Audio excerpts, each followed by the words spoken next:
We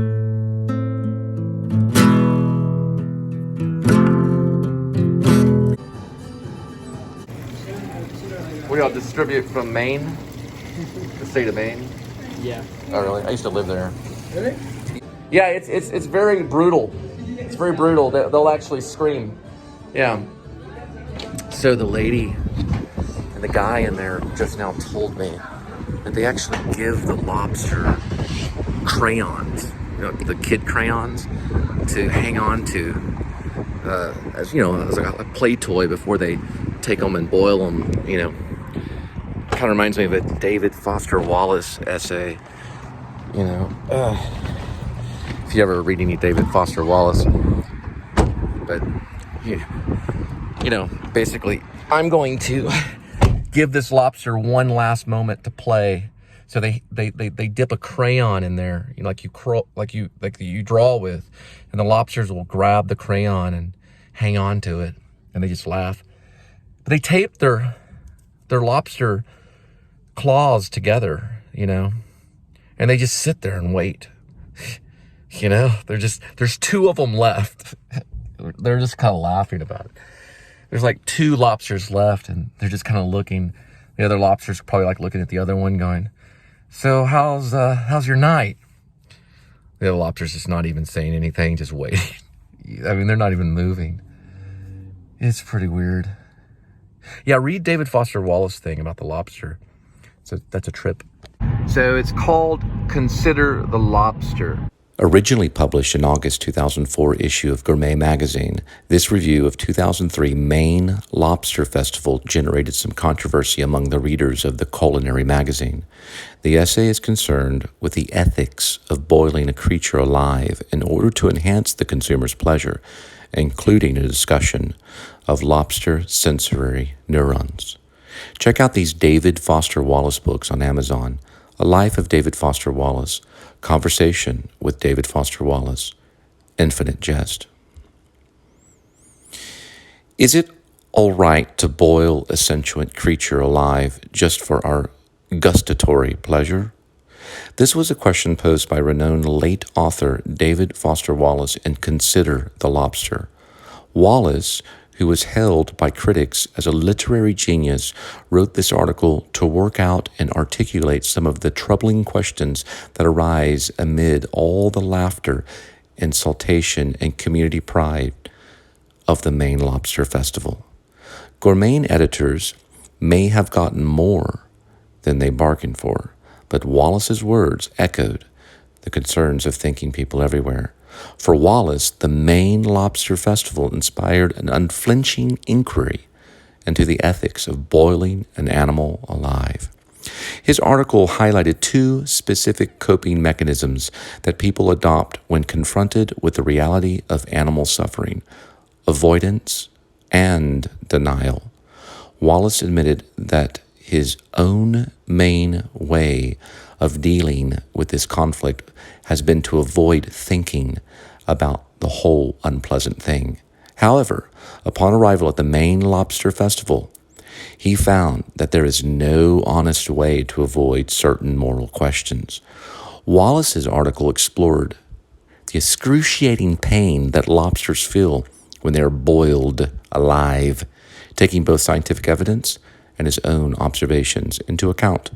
He expands his analysis to consider the question of eating meat in general, as well as the deeper question of how humans relate to other animals. The essay was republished in Wallace's Eponymous collections of essays. And it goes as following. I'm not going to read the whole essay. Look, I've got so much stuff to edit, forget it. Or I got one last joke.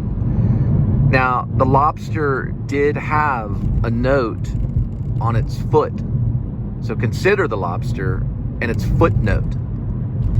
Dun-dun-dun. You know, David Foster Wallace wrote Consider the Lobster. He used footnotes all the time. You get it? Dun-dun-dun.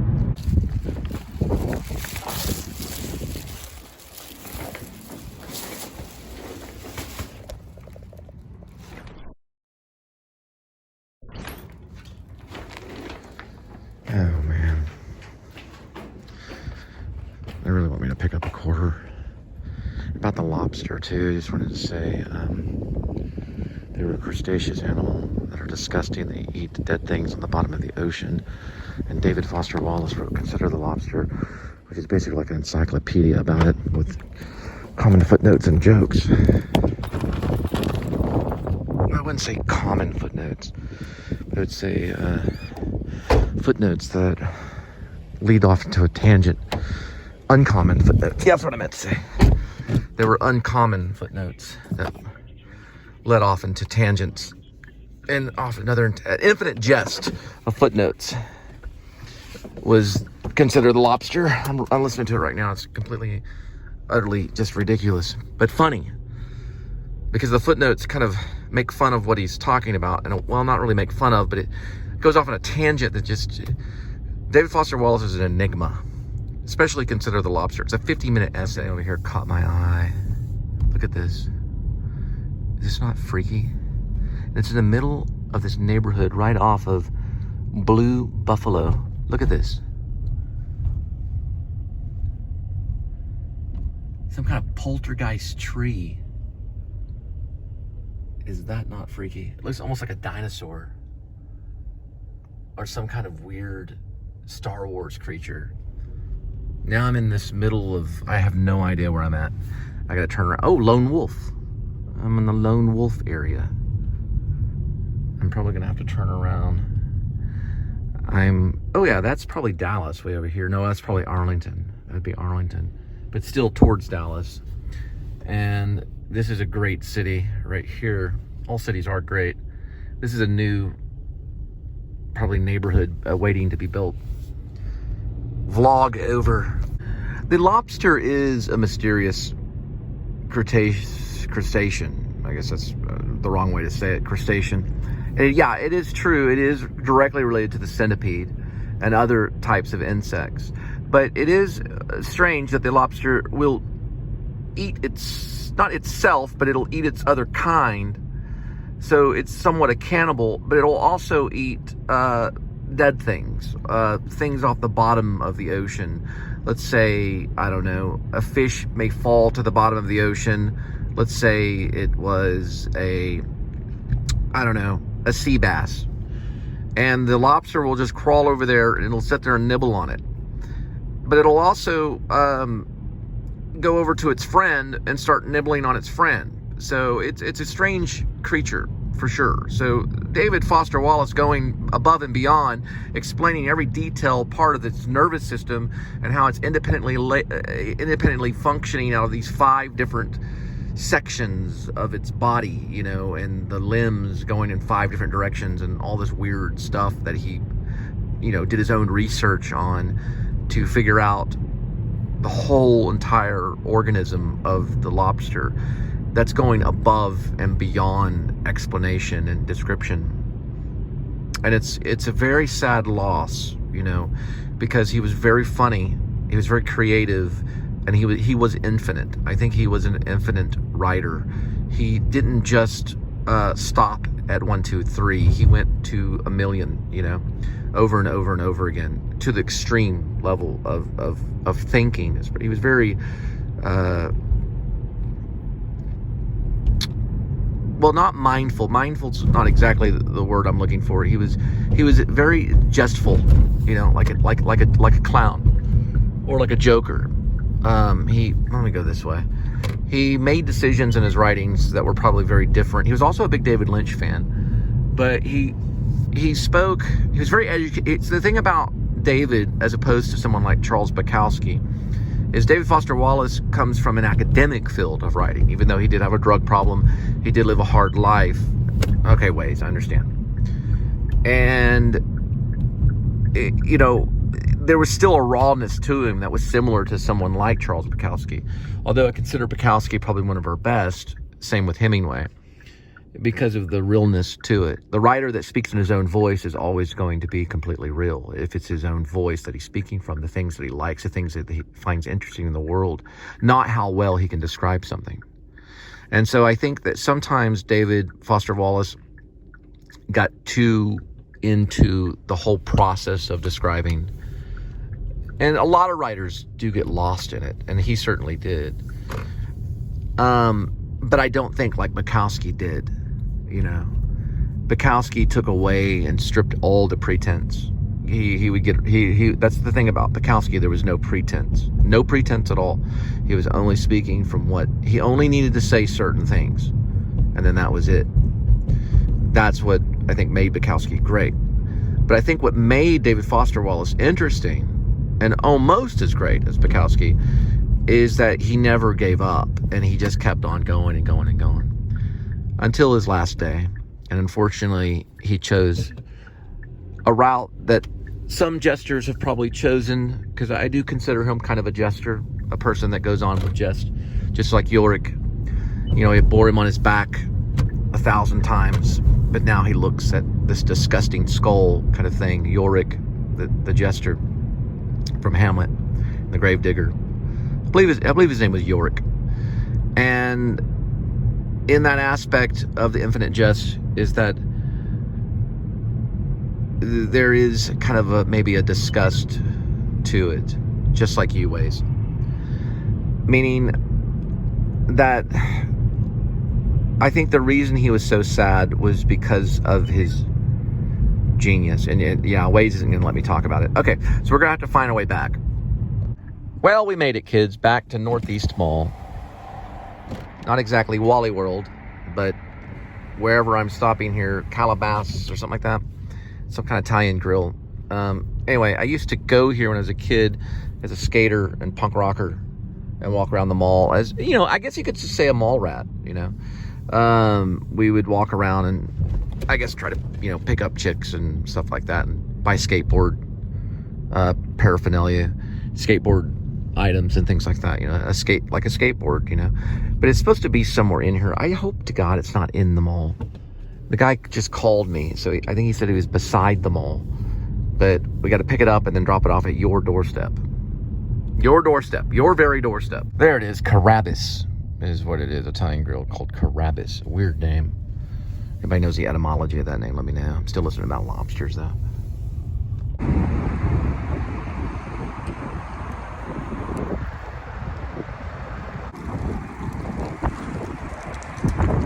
Bitter cold.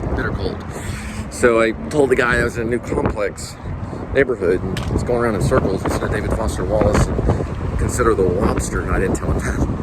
I just told him I was in a neighborhood. Finally found it. It actually points you in the middle. It's where they're on the side of the mall. But probably a lot of people get, you know, they go inside the mall looking for it. That's a lot of work right there, let me tell you. As you get older and you go back to the malls, it's harder to have dignity at times.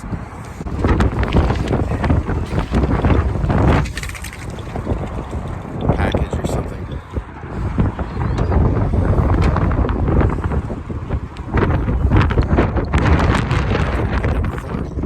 Goodness gracious. Boy, it's getting cold. Okay, I'm trying to find this place right now. And I'm kind of turning around. It started raining, so I'm trying to park closer to this building, and I'll be dropping this one off. And then I decided to call it a night. I called Linda. Her birthday's coming up, and we're probably going to go to most likely Cheesecake Factory. Then we're going to work our way to department store, and I'm going to get her something for her birthday because she's turning. I don't know. I have to ask her if I can give out the number on her birthday. If I have to say that she's turning 30 or or you know, whatever. I have to ask us to see if I can give her age. But anyway. Okay, good night. And all those people that watch Julie Smith, Life with Aaron, all those people that like our show. There's another one. Here, let me switch over. Besides Julie Smith and Life with Aaron. Oh, the Swedes. Is it Yvonne Wilson?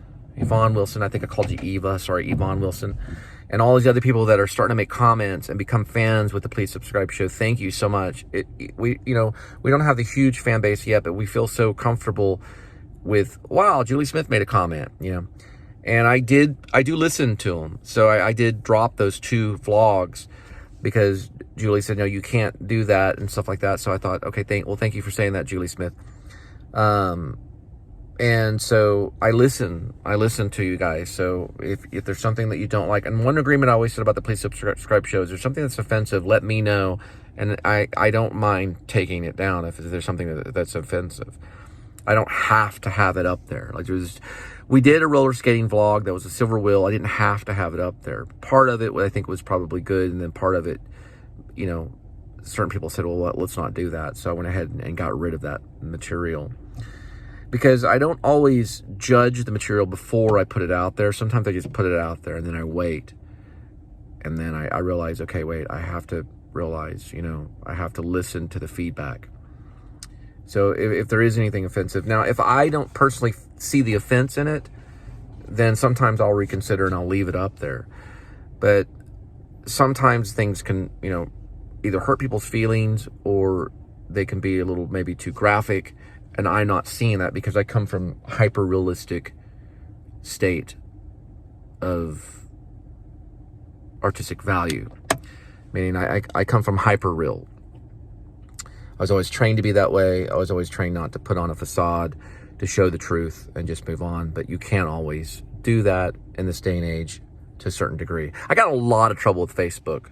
Not from Facebook. Actually, I had gotten trouble from Facebook a long time ago, but this was from people that were paying attention to my Facebook.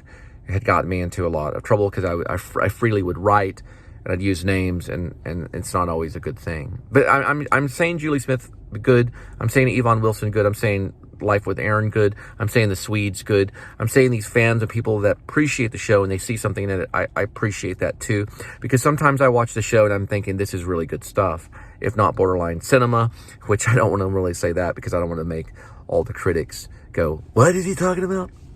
But anyway, I'm going to be dropping this off. It's some Italian food, and then y'all have a good night.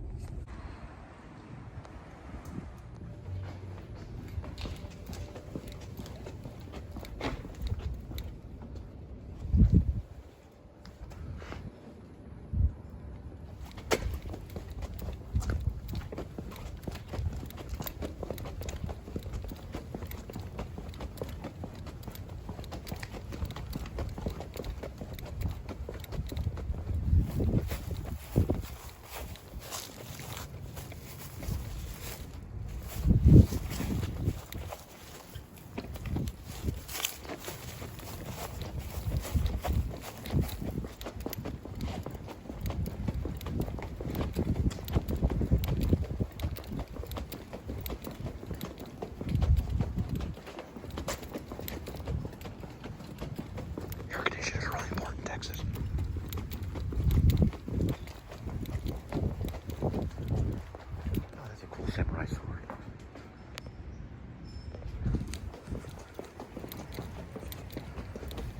Like that scene in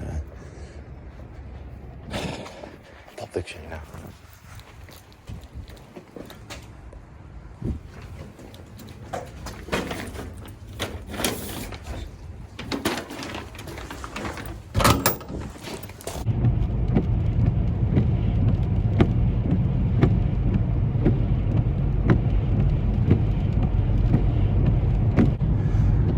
We're at the final, well, I don't know if this is the final one. Yeah, it says Mark 4 Parkway closed. The exit's closed on that. Still the same, they still haven't fixed that exit. Well, I guess that's all, folks. So as we know from following the vlogs, I like to end it sometime at Fuel City because in my line of work, fuel is hyper important. Well, it's actually a planner. You know, if you sit down and plan things, you're going to plan it sometimes around that number. Now, back about, I don't know, 10 miles, I did go right across a gas station where it was $3.99, right under $4. And that's a complete nightmare. But it hasn't gotten better. We're at pump 7 like usual, and we're dealing with $3.59. I guess your train is worth it.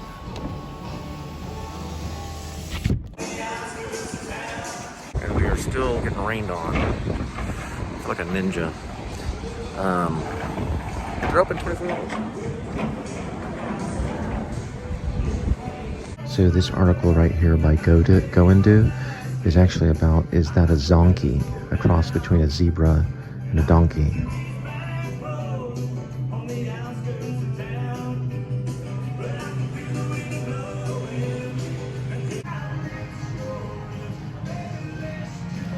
I'm still trying to figure out how Phil City is where the dreams come true. Now I understand something like maybe Disney World, or possibly maybe Disneyland, or, you know, some kind of theme park.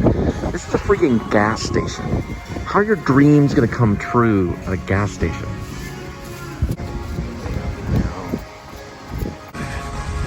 It's cold. It is a chilly one, very chilly. I like these mask things, they kind of keep you warm a little bit.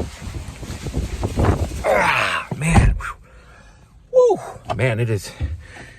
It's chilly. Let's say goodnight to the Fuel City cow. And, well, actually, he's a Fuel City bull. But a bull is a cow. And I'm going to tell him to move. 3:59, man. Oh, well. All right, Fuel City cow. You still haven't moved.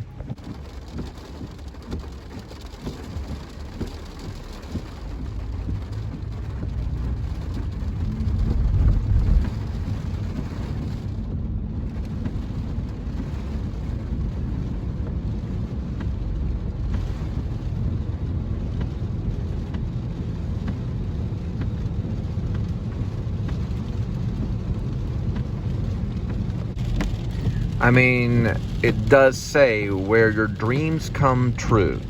You're pulling up to a pump, you're putting gasoline in your car. I don't know. Maybe there's some sense into it. I don't really see it, but that's what it says. Where your Fuel City, where your dreams come true. There's not even really a mascot other than like a bull, you know. Anyway, Cowtown Fair coming up. Well, it's already here, February 25th, and it's closing on March 6th. Texas Cowtown Fair. Vlog really over.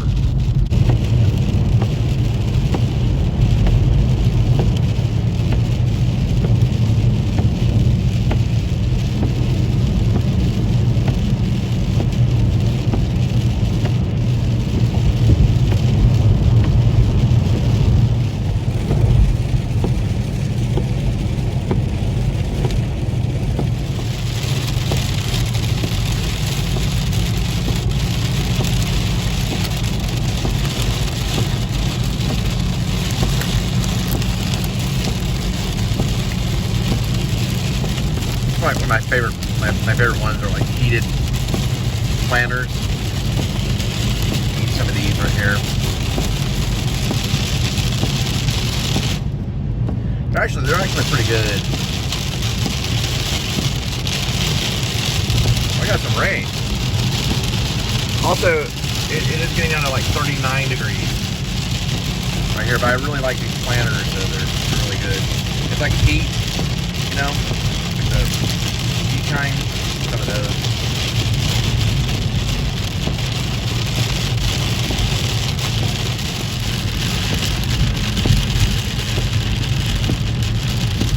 And I got some this green tea right here. It's actually pretty good. It's green tea with cucumber stuff right here. It's pretty good.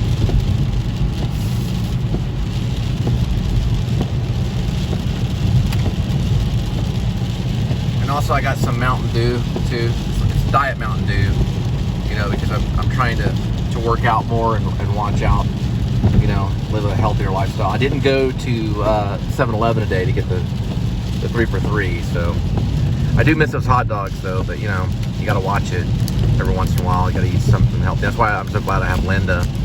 All right, because Linda cooks healthy, you know. Y'all have a good night.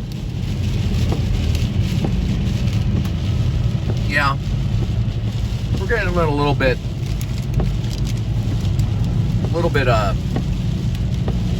of rain right here.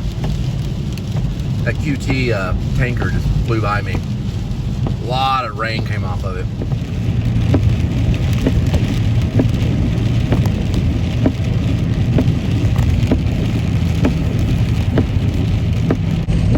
Just now passing the lake right now. A lot of rain. I just wanted to advertise these planters right here, these heated planters. They're really good. You got to try these out. And they're really good if you have some Mountain Dew. I didn't eat a whole lot today. I had a few bagels. I just didn't have time to stop. I was going to stop at 7-Eleven and get the 3 for 3. It's where you get a hot dog. Well, the rumor is you can't necessarily get a hot dog. You got to get a selective grill item.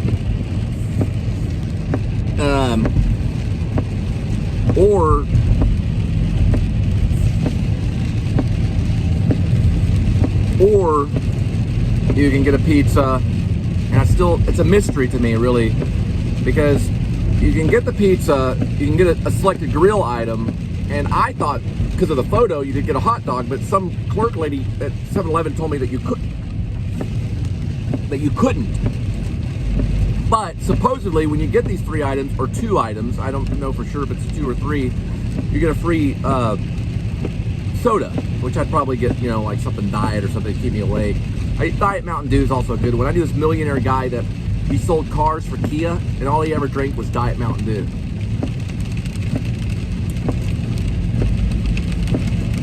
Anyway, I was going to end the vlog, but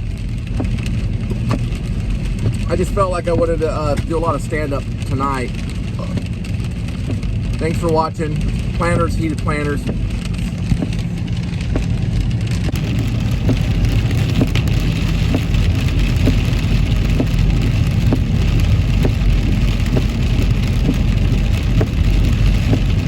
I love that Swede video where they live streamed. They were looking for Cole Spivey in Dallas. They were like, is that Cole over there? Where's Cole? Is Cole over there? And they were driving through, going to Colorado. Oh, that was funny. That's a long Phantom ride, though. I don't know if that's still on his channel. I'd keep it on the channel, though, because it's a real long Phantom ride. You know, this is basically a Phantom ride right here, what you're looking at. But it went on for like a long time. I don't know, like 15 minutes of Phantom ride. That's long. A minute's a long time. I actually sit down and edit that stuff. Although you couldn't really see them. So it was like, you could hear them talking. It was really crazy to look at because that was the first time I had somebody that I didn't really know. I haven't met them or anything. Respond to my channel. I'm telling you, man, it gives you a lot of hope. So you send out these little messages to people, you don't expect a lot of response, but yet you start to get it. I have a feeling that this YouTube stuff, it suddenly just explodes. That's a cool car right there. But all of a sudden, it's kind of eventually an overnight success thing, even though nothing is overnight. As they say, oh. That stuff really makes me kind of, whoa.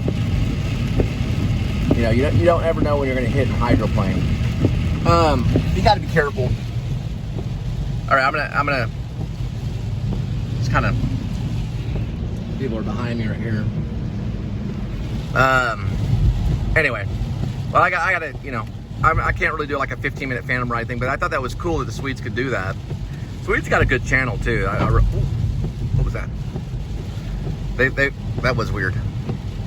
There's something in the road. I couldn't really tell what it was. Whatever that was, you can pause it. I think it was like a tree limb or something. What was that? It sounded like something. Anyway, you have a good night. Oh, there it goes again. I guess that's just water. I don't know. Yeah, it's like a mounted water. It's been raining quite a bit. Well, it's March 6th, about 10:59. Finally, this is probably like a 4 or 5 parter. Probably a 5-parter. I'll probably put it in like 15-minute segments. Keep uploading after 15 minutes. Cause the reason why I have to do that, guys, I like to do 40-minute vlogs and stuff. is because my internet speed is not like the best in the world. At times it is good, better than, I was gonna say the word gooder, hadn't said that in a long time, but at times it's better than other times. So sometimes it does well, sometimes it doesn't do so well.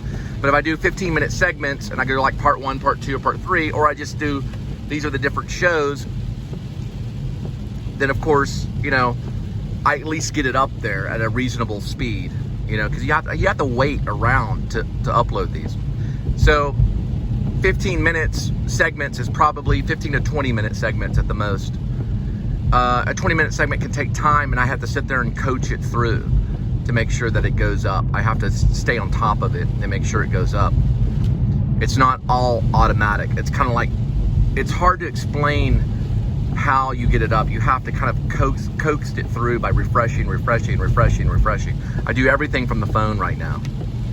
So bear with me. These will be coming up in many parts all in one night. So you are going to be hit with a lot of different episodes all at one night.